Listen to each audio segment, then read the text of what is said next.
Podemos tomar asiento, iglesia. Muy buenos días. ¿Cómo amanecen? ¿Cómo están? Bendiciones.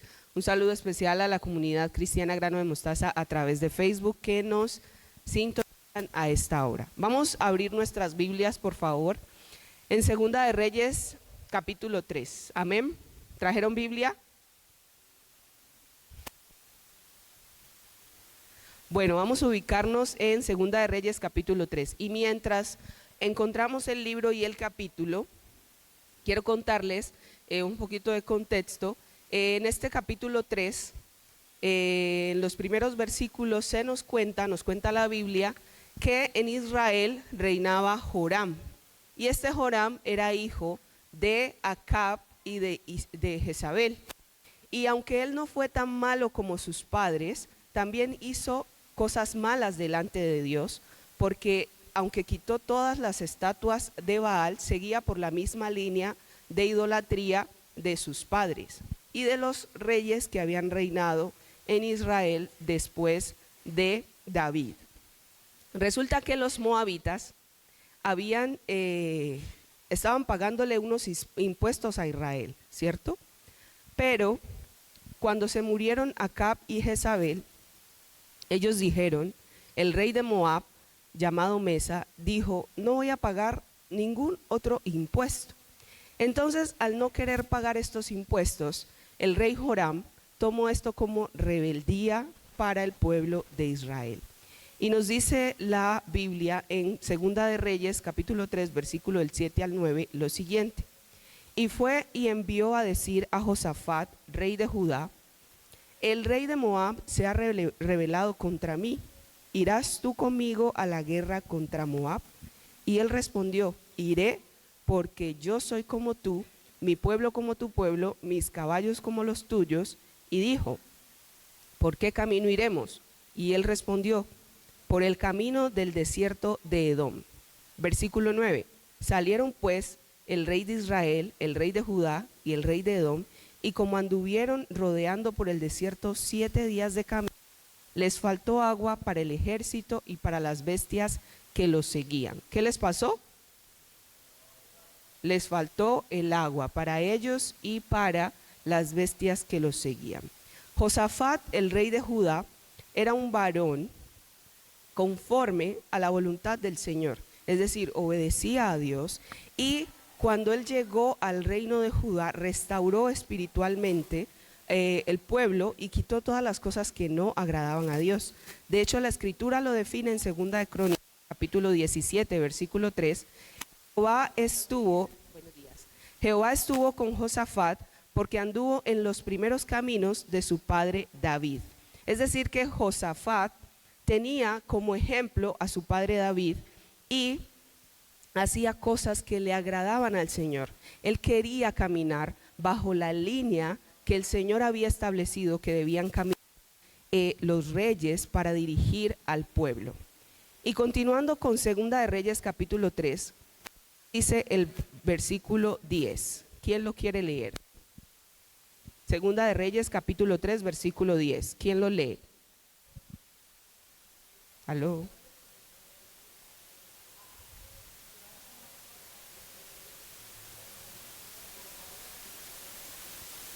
Así es. Entonces el rey, él dijo, que ha llamado Jehová a estos 3 reyes para entregarlos en manos de los moabitas. Si nosotros vemos los versículos anteriores, en ningún momento Dios le confirma a este rey que vaya en contra de los moabitas. Y en ningún momento él le pregunta si debe ir en contra de los moabitas. De la misma manera, cuando Joram, el rey de Israel, va a preguntarle a Judá, al rey de Judá, si debe que vayan a la alianza, el rey de Judá no le pregunta al Señor, ¿debo aliarme con el rey de Israel? Ellos en ningún momento le preguntan al Señor las decisiones que deben tomar o las acciones que deben tomar. No buscan una respuesta directa del Señor, sino que se apoyan, en su propia prudencia y conforme a eso van actuando y van realizando las cosas. Y entonces en este versículo 10, ¿qué vemos?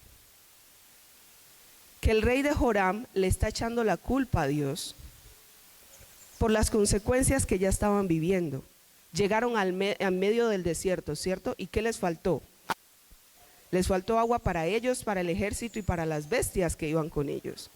Y entonces el rey de Israel dice, Dios os trajo a morir a este desierto, pero realmente no fue Dios, fue su propia decisión, porque ellos no consultaron al Señor para saber si era lo pertinente hacer en ese momento. No sé si recuerdan a Jonás. Jonás tenía una dirección, una directriz muy puntual del Señor. Y esta directriz es, ve a Nínive, háblales, predícales para que se conviertan. Pero ¿qué hace Jonás? Jonás se va en la dirección totalmente opuesta a Nínive. Él se va al otro lado del mundo, por así decirlo, y no obedece la orden que el Señor le da. Ya cuando está en el barco, empieza el mar a azotar este barco, los truenos, la lluvia, mejor dicho, una tempestad increíble. Y esa tempestad es a causa de Jonás. Y las personas del barco están orando, están preguntándole a sus dioses, ¿qué es lo que pasa? Y Jonás, ¿qué estaba haciendo? Estaba dormido, pero él sabía que lo que estaba pasando era por él. Y en vez de clamarle al Señor, él no lo hizo. La conclusión es que él es echado al mar, y ya en el vientre del pez, cuando está con el marisco hasta el cuello, es que clama al Señor y pasa 3 días dentro del vientre de este pez. Enseñanza número 1, las necesidades nos acercan a Dios. Segunda de Reyes, capítulo 3, versículo 11 nos dice, mas Josafat dijo, Josafat el rey que agradaba a Dios, ¿no hay aquí profeta de Jehová para que consultemos a Jehová por medio de él? Y uno de los siervos del rey de Israel respondió y dijo, aquí está Eliseo, hijo de Safat, que servía a Elías. Hay un contraste bastante grande entre estos dos reyes. El rey de Israel se apoyaba en su propia prudencia, era idólatra, pero el rey de Judá seguía los caminos del Señor. El rey de Israel le echó la culpa a Dios por estar en medio de ese desierto, pero el rey de Judá decidió consultar, ya en el momento de la necesidad, decidió consultar a Dios, que es el camino que nosotros debemos tomar, aún en medio de las consecuencias que estemos viviendo por las propias decisiones que nosotros tomamos en la vida. Y a pesar de que nosotros le echamos la culpa a Dios, podemos consultarle al Señor, ¿qué hago en esta situación? ¿Qué hago en medio de esta circunstancia que estoy viviendo? ¿Qué hago con esto, Padre Celestial? Y este rey Josafat cometió el error de aliarse con un rey que no le agradaba al Señor, pero a pesar de eso Dios se glorificó. En ocasiones decimos, no hay comunión entre la luz y las tinieblas, ¿verdad? Conocemos que eso lo dice la palabra, pero en ocasiones cuando nos proponen un negocio, cuando nos proponen aliarnos, lo hacemos sin pensarlo 2 veces y peor aún, sin consultarle al Señor. Vamos corriendo a hacer alianzas que no nos convienen, como lo hizo el rey de Judá. Pero Dios, en su infinita misericordia, nos tiene misericordia y nos tiene amor. Él no aplaude las alianzas que no estén aprobadas por Él, pero Él tiene misericordia y aún en medio de eso se glorifica. Josafat se equivocó al aliarse con Joram, pero Dios lo respaldó porque estaba dispuesto a darle la victoria a uno de sus hijos, a uno de sus siervos. Después ellos van y consultan a Eliseo y nos dicen los versículos del 14 al 18 lo siguiente. Y Eliseo dijo, vive Jehová de los ejércitos, en cuya presencia estoy, que si no tuviese respeto al rostro de Josafat, rey de Judá, no te miraría a ti ni te viera. Esto era para el rey de Israel, porque el rey de Israel no agradaba al Señor. Entonces Eliseo no quería darle palabra, por así decirlo, a este varón. Mas ahora tráeme un tañedor. Tañedor en ese tiempo era un músico que tocaba un instrumento. Y mientras el tañedor tocaba, la mano de Jehová vino sobre Eliseo. Versículo 16. ¿Quién dijo así a Jehová? ¿Quién dijo así a Jehová? Haced en este valle muchos estanques, porque Jehová ha dicho así: no veréis viento ni veréis lluvia, pero este valle será lleno de agua, y beberéis vosotros y vuestras bestias y vuestros ganados. Amén. Segunda de Corintios dice: porque andamos por fe y no por vista. Amén. ¿Cuál era la instrucción? Estos varones, debían cavar alrededor de todo ese valle, alrededor de todo ese desierto, pozos, estanques, y aunque no vieran viento ni lluvia, iba a correr el agua. Estos estanques iban a ser llenos porque Dios así ya lo había decidido. Y el versículo 18 nos dice: y esto es cosa ligera en los ojos de Jehová, y entregará también a los moabitas en sus manos. Ya Dios, cuando consultaron a Dios a través de Eliseo, les había dicho que les iba a dar la victoria, a pesar de que ellos estaban viviendo consecuencias porque se apoyaron en su propia prudencia. Dios estaba dispuesto a glorificarse porque uno de esos tres varones, de esos tres reyes, recordemos que iba el rey de Edom, el rey de Judá y el rey de Israel, le agradaba, y a pesar de que había hecho alianzas que no debía, él se iba a glorificar por amor a esa persona que le amaba. Puede que nosotros tomemos decisiones erróneas y que vivamos consecuencias que no nos van a gustar, obviamente. Sin embargo, cuando clamamos a Dios en medio de nuestra necesidad, Él se glorifica. Y enseñanza número 2, obedecer y confiar. Ustedes se imaginan, hermanos y hermanas, lo que significaba para estas personas cavar zanjas o estanques o huecos en medio de un desierto después de haber caminado durante 7 días. Conocemos un desierto, ¿cierto? Pues al menos no físicamente. Bueno, yo físicamente no conozco ningún desierto, pero hemos visto en la televisión, y creo que no es necesario que ninguno de nosotros viva un desierto físico para saber que es árido, seco, caluroso, y pues pueden aparecer una que otra bestia por ahí, un aracrán, quién sabe.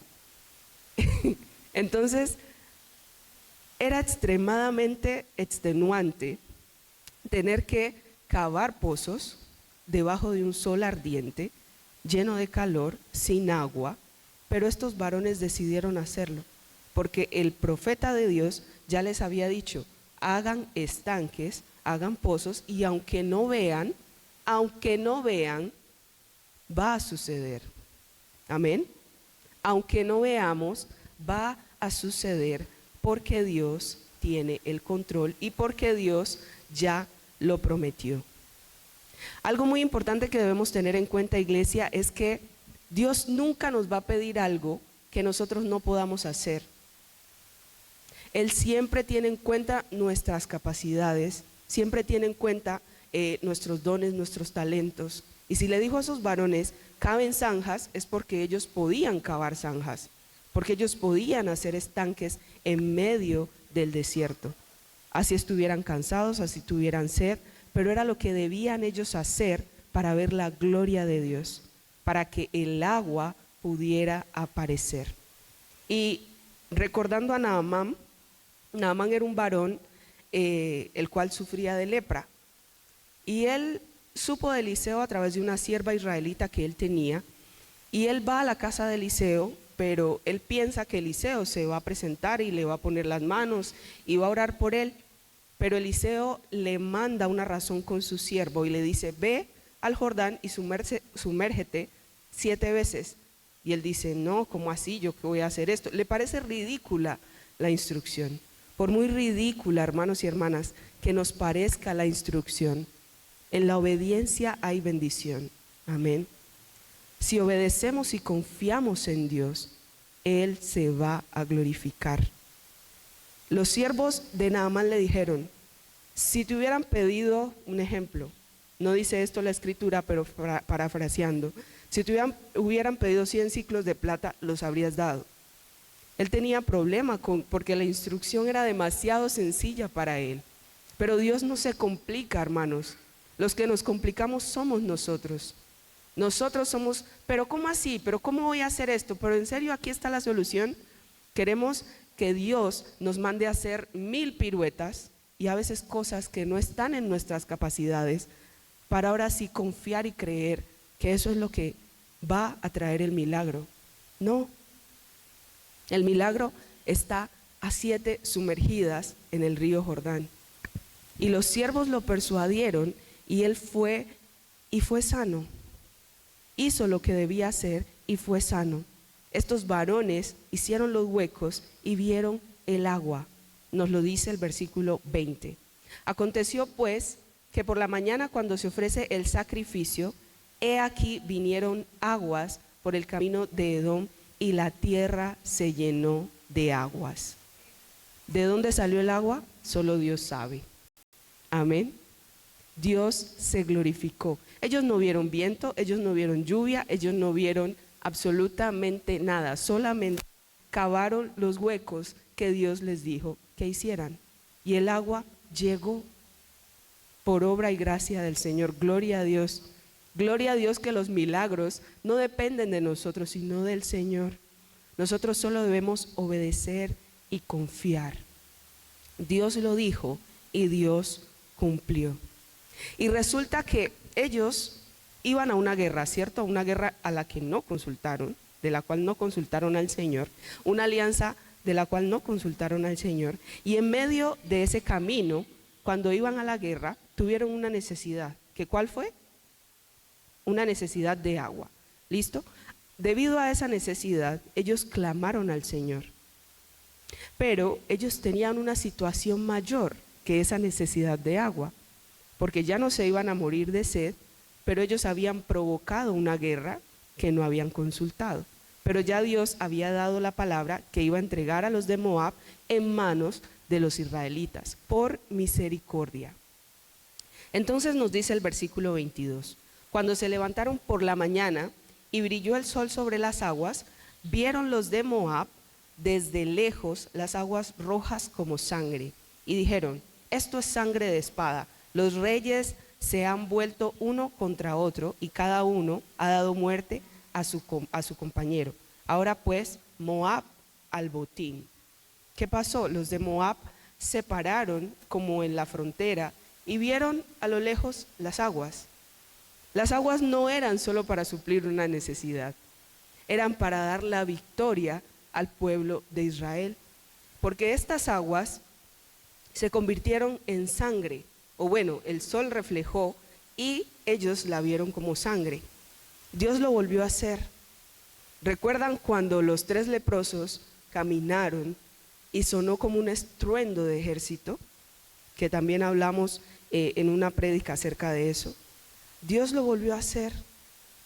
Movió los sentidos de los enemigos y mostró sangre. Y ellos pensaron: no, ahí ya no hay nadie, entonces vamos, que es nuestro momento, vamos por el premio. Pero ¿con qué se encontraron? Con los israelitas, con los de Judá, con los de Edom, y allí les dieron muerte. Dios les entregó la victoria sobre los de Moab, porque Él ya les había dicho. En medio de esa necesidad por la cual clamaron al Señor, Él les entregó la victoria. Hermanos y hermanas, ¿cuál es la necesidad que nosotros tenemos en este momento? Quizás esa necesidad física que nosotros estamos sintiendo, tenemos, o esas necesidades que llegan, tienen un trasfondo más grande, y no es solamente suplir esa necesidad. Esa necesidad que llega a nuestra vida es una catapulta que el Señor va a usar para que nosotros tengamos la victoria en muchas más áreas de nuestra vida, en muchas otras áreas, para que nosotros vayamos en una relación aún más profunda e íntima con el Señor. Nuestras necesidades no llegan hasta el punto de cumplirse o de suplirse esa necesidad. Tenemos una necesidad económica, listo, cumplimos, pero ¿qué más quiere el Señor que nosotros hagamos con el cumplimiento o con que Él supla esa necesidad? Debemos ir más allá y preguntarle al Espíritu Santo: Padre, ¿qué debo hacer con esto? Te glorificaste, Señor, pero hay algo más, porque Dios no se queda con nada, hermanos y hermanas. Dios no nos abandona en medio de la necesidad que nosotros tenemos. Él la usa para que nosotros podamos crecer en intimidad con Él, para que nosotros podamos ir más profundo y por supuesto para que manifestemos su gloria y su poder en nuestras vidas. Amén. Puede que las necesidades nos abrumen, nos hagan llorar, nos angustien, y puede que a causa de ellas busquemos alianzas con personas que no debemos.